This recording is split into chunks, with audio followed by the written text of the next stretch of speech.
할렐루야. 반갑습니다. 네, 이스라엘 역사 중에서 제일 추앙을 받는 인물 하면 뭐 두말할 여지 없이 다윗입니다. 다윗만큼 성공하고 다윗만큼 백성들의 지지를 받고 존경을 받는 인물도 없습니다. 그런데 아무리 사회적으로 지위가 높고 설사 또 재력이 있고 하는 집안이라 하더라도 그 안을 들여다보면요, 인생의 갈등, 번민, 슬픔, 고통 이런 것들이 다 있기 마련입니다. 아무개는 저렇게 성공했으니 아무 걱정 없겠구나 하는 집안도요, 그 안을 들여다보면 눈물이 있고 아픔이 있고 슬픔이 있고 그렇습니다. 아무개는 저렇게 자식도 다 잘되고 다 정말 그거 아무 문제 없겠다 싶은데도 그 안을 들여다보면 거기도 여전히 이런저런 문제가 있습니다. 다윗의 집안도 그런 집안이었습니다. 겉으로 보면, 외면적으로 보면 그 다윗 집안만큼 화려하고 완벽한 가문이 있을 수 없을 정도로 그렇게 대단한 가문이었습니다. 다윗은 사울하고 비교가 되죠. 사울 왕조는 무능하고 부패하고 그랬습니다. 그에 비해서 다윗은 이스라엘을 단숨에 아주 최고의 전성시대로다가 그렇게 끌어올렸습니다. 그리고 그 아들 솔로몬 때 가가지고서는요, 부귀영화가 정말 차고 넘칠 정도로다가 그렇게 잘 사는 나라, 잘 사는 또 가문을 이루었습니다. 백성들로부터 인기가 무한한 사랑과 무한한 존경과 무한한 신뢰를 받았던 것이 바로 다윗 일가였습니다. 그러니 얼마나 행복했을까. 참 왕권을 잡았지요. 그것도 백성들로부터 존경을 받지요. 그리고 물질적으로다가 부족함이 없지요. 나라가 왕성하니 다른 나라가 엿보거나 다른 나라가 또 침략하거나 그러지도 않지요. 이렇게 완벽하기 이를 데 없이 보였던 다윗 왕가에도 그 안을 들여다보면 본질적인 연약함이 있고 본성적인 악함이 그 안에 여전히 있더라 하는 것입니다. 그래서 다윗 집안 겉으로 볼 때는 대단하고 또 성공하고 존경받고 하는 이 집안 역시 이 다윗의 집안에도 장차 구원자로 오실 메시아가 절대적으로 필요한 집안이었습니다. 아니 그쯤 되면은 이 자기 힘으로 살아도 되지 않느냐? 아니었단 말이에요. 이 다윗의 집안도 절대적으로 메시아가 이 가문에 오셨어야 됐고, 왜 다윗 왕가조차도 메시아가 그렇게 필요했는가? 가장 훌륭하고도 완벽해 보이는 사람에게도 이 세상의 지위가 높고 출세하고 더할 나위 없이 행복해 보이는 그 집안에도 메시아가 필요한가? 이렇게 묻는다면 필요하다 하는 것이 오늘 말씀입니다. 필요하다. 메시아가 없이는 잘난 집안도 소용없고 못난 집안도 소용없고 세상에 출세한 어떤 집도 메시아가 있어야만 된다. 메시아가 있어야지만 살 길이 열린다. 할렐루야. 먼저 1절부터 9절까지 말씀 좀 깁니다만은요, 우리 좀 같이 쭉 읽어보면 좋겠습니다. 1절부터 9절 말씀을 함께 읽겠습니다. 다윗이 헤브론에서 낳은 아들들은 이러하니 맏아들은 암논이라. 이스라엘 여인 아히노암의 소생이요 둘째는 다니엘이라. 갈멜 여인 아비가일의 소생이요 셋째는 압살롬이라. 그 수랑 달메 딸 마아가의 아들이요 넷째는 아도니아라. 학기스의 아들이요 다섯째는 스바데라. 아비달의 소생이요 여섯째는 이드람이라. 다윗의 아내 에글라의 소생이니 이 여섯은 헤브론에서 나왔더라. 다윗이 거기서 7년 6개월 다스렸고 또 예루살렘에서 33년 다스렸으며 예루살렘에서 그가 낳은 아들들은 이러하니 시므아와 소박과 나단과 솔로몬 네 사람은 다 암미엘의 딸 바수아의 소생이요 또 이팔과 엘리사마와 엘리벨렛과 노가와 네벡과 야비아와 엘리사마와 엘라다와 엘리벨렛 아홉 사람은 다 다윗의 아들이요 그들의 누이는 다말이며 이 이외에 또 소실의 아들이 있었더라. 아멘. 여기에 기록된 이름들이 아주 심플합니다. 다윗과 그 아들들 이야기입니다. 어느 집안에 아버지와 아들 얘기하는데 이렇게 복잡한 집안이 어디 있습니까? 겨우 2대밖에 안 되는 요 안에서 온갖 죄악들이 다 총망라되어 있다고 해도 과언이 아닐 정도였습니다. 우선 다윗은 여러 명의 아내를 거느렸을 뿐만이 아니라 첩까지도 많이 두었습니다. 벌써 여기부터가 이 집안에 문제의 씨가 뿌려져 있다 이렇게 볼 수밖에 없습니다. 그 중에서도 보면 4명을 낳은 여인이 중간에 나오는데 밧수아라고 하는 이름이 나옵니다. 그런데 이 밧수아는 여러분들이 잘 아시는 밧세바, 그러니까 이 여자의 본래 남편이 있었는데 우리아라는 사람이 있었는데 다윗이 그 남편을 살해하고 죽이고 그리고 빼앗은 여인이니 얼마나 시작부터가 잘못됐고 잘못된 시작이었는데 이 여인에게서 또 아이를 이렇게 어려멍을 낳습니다. 그런가 하면 이 집 안에서는 근친상간도 있었는데 바로 다윗의 첫 번째 아들 암논이라고 하는 이 아들이 배다른 누이 다말을 성폭행한 일이 있었습니다.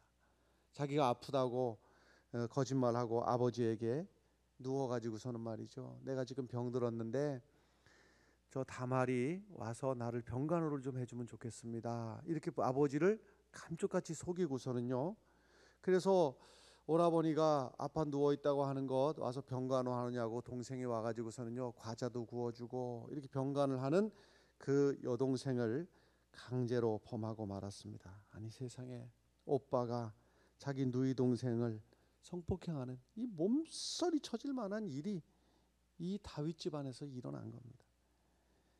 이 간음이라고 하는 이 죄가 또 다른 죄를 불러오게 되는데 이 일에 앙심을 품고 다말의 친오라버니 압살롬이 말이죠, 이제 속에 칼을 품고 있다가 2년쯤 지나가지고 이제 양털 깎는 축제를 할 때, 양털을 깎는 축제는 말하자면 농사 짓는 사람이 이제 농사를 거두어들이는 추수하는 일과 마찬가지니까 축제 분위기가 되는 거예요.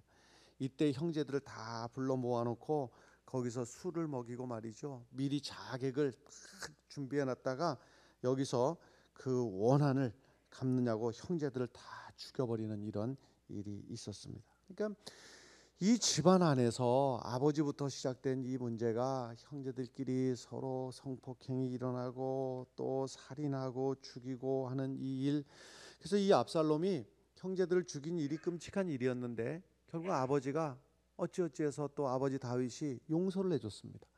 용서를 해줬으면 정신 차리고 살아야 되는데 오히려 이 압살롬이 아버지를 죽이고 자기가 왕노릇 하겠다고 반역을 일으켰습니다. 그래가지고 이 일 때문에요 압살롬이 아버지를 죽이겠다고 달려들으니까는요 또 다윗은 이 예루살렘을 버리고 멀리 도망까지 가야 되는 그런 일도 있었습니다. 그리고 이 반역하는 이 일로 인해서 나중에는 다윗의 신복 요압에 의해서 그 아들 압살롬이 죽임을 당하는 또 비참한 일이 또 있었습니다. 다윗의 집안의 죄악이 여기서 끝난 것이 아니고 나중에 이제 아들 가운데서 솔로몬에게 그 왕위를 이어주는 위임하는 그러한 과정 속에서 다윗의 또 다른 아들 아도니아가 반역을 일으키게 되었습니다. 반역이 실패하고 나서 처음에는 용서를 받았는데 재차 또 결국 반역을 일으키다가 솔로몬의 명을 받은 브나야의 칼에 의해서 죽임을 당하고 마는, 그러니까 지금 벌써 죽었다는 얘기가 지금 몇 명 나오는 겁니까? 지금 그것도 그냥 죽는 게 아니라 형제가 형제를 죽이는 일이 지금 이렇게 반복이 되고 있는 겁니다. 그러니까 이 다윗의 왕가는 조금만 안을 들여다보면 겉으로 봐서는 화려하고 성공하고 모든 것을 다 가진 것 같으나 그 안에는 정반대로 온갖 죄악, 정말 사람이 지을 모든 죄악이 그 안에 다 들어가 있고 온갖 음모와 무력과 권력욕이 판을 치고 있고 살인과 근친상간이 온갖 모략과 음해들이 그 안에 다 엉켜 있어요. 근데 다윗이 어떤 사람입니까? 여러분? 다윗은요 시편을 지어가지고 하나님을 찬송을 했던 사람입니다. 그리고 기도의 사람이었습니다. 그리고 온갖 그 젊을 때 고생을 말이죠, 오직 믿음 하나로 버텨냈던 사람이에요. 이 사람이 그냥 시시한 사람이 아닌 겁니다. 이 사람이 기도의 사람이요, 믿음의 사람이요, 찬송하는 사람이요, 말씀에 순종할 줄 아는 사람이고, 그리고 이 사람이요 하나님 앞에 칭찬까지 받은 그 사람인데, 그 안을 들여다 보니까는 이렇게 추하고 더러운 죄악이 그 집안에 가득하게 있더라는 겁니다. 그래서 저 정도 성공했고 저 정도 능력이 있으면은 내 힘으로 살아도 되지 않는가? 아니더라. 천만의 말씀. 해 아래서 어떠한 인생이든지 간에 예수 그리스도를 메시아로 모셔드리지 않고서는, 예수님을 나의 구주로 모셔드리지 않고서는 멀쩡하게 존재할 수 있는 사람이 없고, 멀쩡하게 존재할 수 있는 가정이 없고, 멀쩡하게 존재할 수 있는 나라가 없다고 하는 사실을 이 대림절 절기에 다시 한번 깊이 생각하면서, 여러분, 우리 가정은 어떻습니까? 우리 가정에도 만약에 우리 집의 식탁에 예수 그리스도가 없다면, 우리 집의 거실에 예수 그리스도가 없다면, 우리 집의 침실에 예수 그리스도가 없다면 우리 집안 역시 다윗의 집안 못지않게 온갖 죄악으로 가득 차고 더럽고 추한 그 꼴 모습으로다가 우리는 멸망에 갈 수밖에 없는 그러한 존재입니다. 할렐루야. 그러므로 어떤 추악한 죄악도 씻어주시고 용서해 주시고 용납해 주시고 해결해 주시는 예수 그리스도를 내 심령에 모셔드리고, 내 가정에 모셔드리고, 우리 집안에 구석구석 숨겨져서 남들에게는 아직 들통이 안 나고 남들에게는 아직 보여주지 않은 그 더럽고 추한 모습까지도 예수의 이름으로 다 씻어주시고 정케해 주시기를 간절히 바라고 소망하는 이 대림절 절기가 되시기를 간절히 바랍니다. 그 다음에 10절부터 16절까지 또 깁니다마는 우리 함께 또 읽어보겠습니다. 함께 있습니다. 솔로몬의 아들은 르호보암이요, 그의 아들은 아비아요, 그의 아들은 아사요, 그의 아들은 여호사밧이요, 그의 아들은 요람이요, 그의 아들은 아하샤요, 그의 아들은 요아스요, 그의 아들은 아마샤요, 그의 아들은 아사랴요, 그의 아들은 요담이요, 그의 아들은 아하스요, 그의 아들은 히스기야요, 그의 아들은 므낫세요, 그의 아들은 아몬이요, 그의 아들은 요시아이며, 요시아의 아들들은 맏아들 요하난과 둘째 요야김과 셋째 시드기야와 넷째 살룸이요, 김의 아들들은 그의 아들 여고냐, 그의 아들 시드기야요. 아멘. 다윗하고 솔로몬 시대까지는 전성기였습니다. 그런데 이게 3대에 넘어가면서부터 이제 망조가 들기 시작하는 겁니다. 솔로몬의, 다윗의 아들 솔로몬이 왕노릇 하다가 솔로몬의 아들 르호보암이 왕이 되었을 때에 백성들 대표가 이제 찾아왔습니다. 찾아와 가지고 이제 당부드리는, 요청하는 요지가 무엇이냐면 우리가 너무 힘들다 하는 겁니다. 힘들 수밖에 없었을 것 같습니다.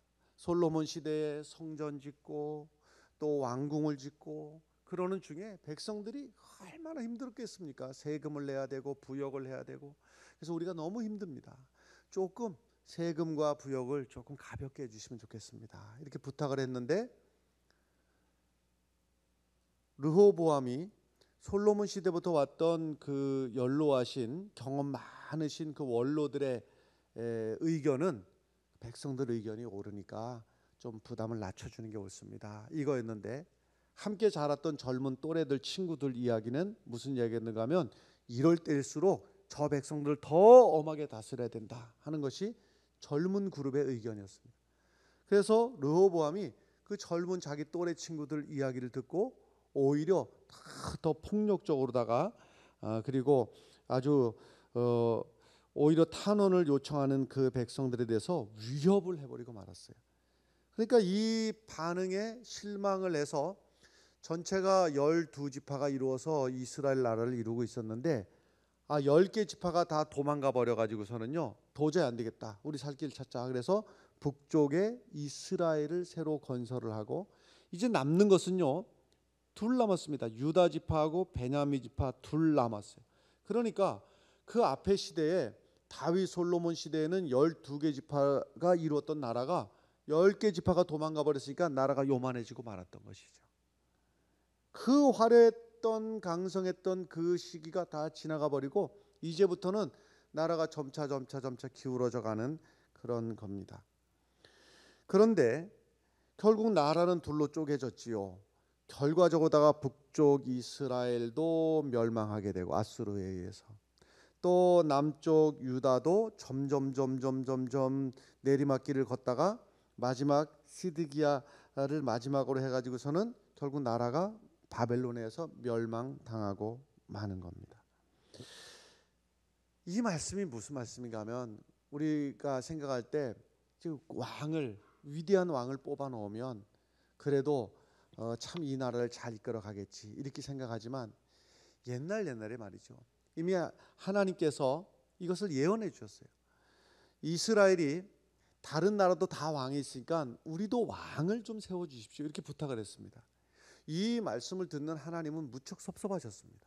왜 섭섭했는가 하면, 다른 나라는 유한한 능력을 가진 사람이 왕이지만 너희들은 내가 왕이야.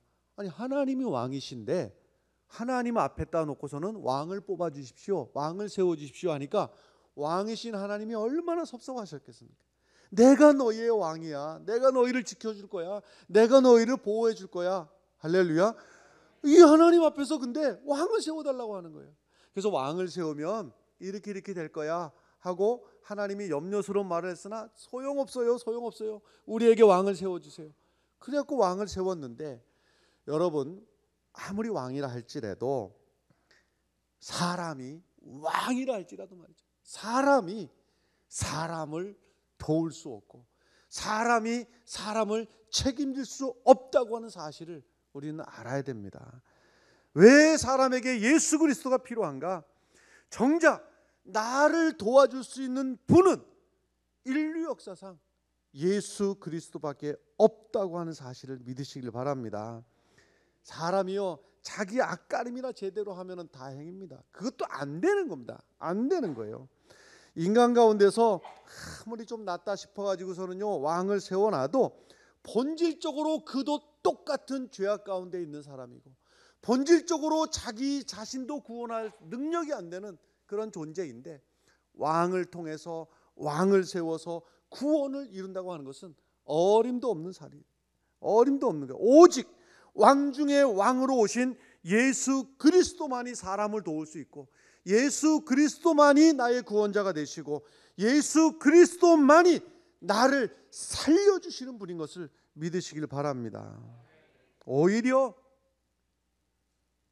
최고 지도자라고 뽑아놨는데 반대로다가 백성들 근심시키는 일이 얼마나 많이 있고, 백성들 눈에서 피눈물 나게 하는 일이 얼마나 많이 있고, 백성들 가슴에 멍들게 하는 경우들이 얼마나 많이 있습니까, 여러분? 왜 그렇습니까?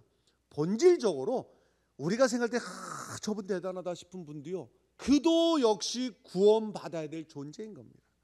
우리가 믿고 의지해야 될 분은 인류 역사상 예수 그리스도 한 분 말고는 없다는 사실을 믿으시길 바랍니다.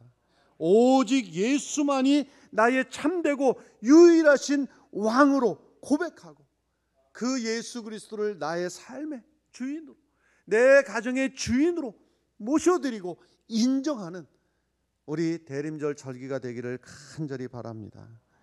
17절부터 마지막 24절까지 읽겠는데요, 여기는 더 어렵습니다. 왜냐하면 우리가 잘 모르는 사람들이고 낯설고 그렇습니다. 그럼에도 불구하고 함께 읽어보겠습니다. 사로잡혀간 여고냐의 아들들은 그의 아들 스알디엘과 말기람과 부다야와 세낫살과 여가미야와 호사마와 느다랴의 아들들은 시므이요, 스룹바벨의 아들은 무술람과 하나냐와 그의 매제 슬로밋과 또 하수바와 오헬과 베레갸와 하사랴와 유사벳의 5사람이요, 하나냐의 아들은 블라디아와 여사야요, 또 르바의 아들 아르난의 아들들 오바데의 아들들 스가냐의 아들들이니, 스가냐의 아들은 스마야요, 스마야의 아들들은 핫두스와 이갈과 바리아와 느아랴와 사밧 6사람이요 느아랴의 아들은 에르에네와 히스기야와 아스라감 3사람이요 에르에네 아들들은 호다위야와 엘리야십과 블라야와 악국과 요하난과 들라야와 아나니 7사람이더라. 아멘. 무척 힘듭니다. 이 사람들이 익숙하지가 않아서 그렇습니다. 오늘 성경 봉독한 권사님은 어떻게 이걸 안 틀리고 읽었는지 나는 참 신기하고 놀랍습니다. 왜 익숙하지 않은가 하면 이 사람들은 이미 바벨론의 포로로 끌려가서 다윗 왕조라고 하지만 그래도 그 앞에는 망해 가더라도 그래도 왕족이었습니다. 근데 이때는 이름만 왕족이지 이때는 이미 다 종노릇하고 있고 지금 겉모습을 봐서는 이게 왕족인지 뭔지 알 수가 없이 종으로 끌려가서 노예 생활을 하고 있는 그 상황에 지금 이름만 이어가고 있는 상황이거든요. 그러니까 남은 거라고는 뭐 왕족이면은 왕족에답게 옷을 입었든지 옷도 없고 직위도 없고 역할도 없고 누가 뭐 불러주는 일도 없고 딱 남은 게 뭐 하나 남았는가 하면 몸뚱이 하나 남은 겁니다. 그러니 이 이름을 우리가 알 턱이 없는 노릇이죠. 그러면 지금 이 와중에 종노릇하고 노예로 끌려온 이 와중에 이 이름들이 무슨 의미가 있는가? 근데 오히려 반대로다가 말이죠. 앞에보다도 더 자세하게 지금 누가 누구와의 관계를 더 자세하게 기록을 하고 있는 겁니다. 사실은 관찰을 해보면요. 왜 그러는가 하면 오히려 다윗 이 바벨론 포로 시대에 와서 다윗의 자손이라고 하는 혈통이 오히려 더 중요해졌기 때문에 그렇습니다. 왜 그런가 하면 없어지다가 이제는요 아예 뭐 지푸라기만한 희망마저도 이제는 남아있지 않은 상황입니다. 나라는 망해버렸지요. 왕족은 멸망해버렸지요. 돌아갈 땅도 없지요. 돌아갈 방법도 없지요. 아무런 희망이 없는데 마지막 하나 이 신락 같은 희망이 하나 있는데 그게 뭐냐면 이 다윗의 자손을 통해서 메시아가 올 것이다 라고 하는 이 신락 같은 희망 하나 살아있는 거예요. 그러니까 다른 아무것도 없으니 이 다윗의 혈통이 누가 누구고 누구 밑에 누구고 누구 아들이 누군지를 그거 보는 것밖에는 희망이 남아있질 않은 거예요. 그러니 오히려 이 포로기 이 시대에 이 절망적인 시대에 마지막 우리를 구원하실 메시아가 언제 올 것이냐 하는 이 애타는 심정으로 다윗의 이 혈통을 지금 이어가고 있는 겁니다. 오히려 잘 나갈 때 다윗이나 솔로몬 통일왕국 시대 이때보다도 그리고 어찌어찌 정치를 잘못해가지고 나라가 두 쪽이 나가지고 이쪽도 망해고 저쪽도 망해가는 그런 분열왕국 시대보다도 완전히 망해서 이제는 왕족이라고 할 수도 없는 이 지경에서 마지막 남은 그 희망이 무엇이냐면 메시아를 보내리라 하는 하나님의 말씀 한 개 남아있는 겁니다. 이 유다 백성들의 소망이 부분적으로 이루어지게 되는데 맛을 보게 되는데 그게 바로 고레스 칙령입니다. 그러니까 지금 근동 지방의 권력이 바벨론 제국에서 바사 제국으로다가 권력이 넘어가는 상황 속에서 첫 번째 제왕이었던 고레스가 유다 백성들의 해방을 선포하고 고향으로 돌아가도 좋다 하고 칙령을 내리게 되는데 이것은 그야말로 어느 날 갑자기 하늘에서 뚝 떨어진 선물 같은 것이고 어떤 노력이나 어떤 기대나 어떤 값을 치른 것도 없는데 하늘에서 그냥 뚝 떨어진 선물이었어요. 할렐루야. 바로 이 고레스의 칙령, 내 힘으로 안 되고 내가 계획할 수도 없고 내가 노력할 수도 없는 상황에서 주어진 이 은혜, 이것은 바로 장차 그리스도를 통해서 예수 그리스도를 통해서 성취될 진정한 해방의 예표, 맛을 미리 요만큼 보여준 것이 바로 고레스의 칙령이었습니다. 죄로 인해서 저주 아래 있던 죄에 속박되고 저주에 속박되고 사단의 종이 되었던 우리들을 내 스스로는 벗어날 능력이 없고 내 스스로는 나를 구원할 능력이 없는 너무나 절망적인 상태에 있었지만은 죄의 종로로 타던 자들에게 오직 남아있는 유일한 희망은 내 죄의 값을, 내 죄의 삭을 십자가에서 치르시고 십자가에서 대신 죽으시고 구원하신 예수 그리스도밖에 없다고 하는 사실을 믿으시길 바랍니다. 인류 역사상 어떤 제왕이 백성들을 위해서 죽은 사람이 있습니까? 한 명도 없습니다. 어떠한 종교의 교주가 자기를 믿는 자를 대신해서 죽었다는 이야기를 들어본 적이나 있습니까? 들어본 적이 없을 뿐만 아니라 상상도 할 수 없는 일.